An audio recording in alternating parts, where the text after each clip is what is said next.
उर्मिला मुदुली हेले कोरापुट जिला बीजेडी महिला कार्यकारी सभानेत्री। नंदपुर बिजु जनता दलर महिला संगठन को अधिक शक्तिशाली और सुदृढ़ करने पाई दलर सुप्रीमो तथा पूर्वतन मुख्यमंत्री नवीन पट्टनायक जिला महिला कमिटी घोषणा करिसेंती। आगामी पंचायत निर्वाचन को आखिरे रखी दलीय संगठन उपरे एबे बीजेडी विशेष गुरुत्व देउछि। मुख्य नियुक्ति उर्मिला मुदुली जिला महिला कार्यकारी सभानेत्री भावे मनोनीत।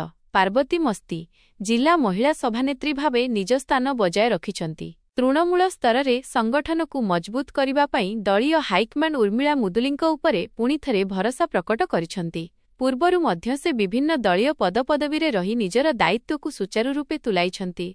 तांकर एही नूतन नियुक्ति परे नंदपुर तथा समग्र जिल्ला रे खुशीर लहरी खेली जाइछि। शुभेच्छार सुओ एही सफलता पाई तांकु विभिन्न महलरु शुभेच्छा जणा जाइछि। पूर्वतन एसएडीसी उपाध्यक्षा लक्ष्मी हंताळ, नंदपुर ब्लॉक बीजेडी सभापति काशीनाथ गोलारी, वरिष्ठ महिला नेत्री कुनी पाली, नंदपुर ब्लॉकर समस्त महिला संगठनर कर्मकर्ता।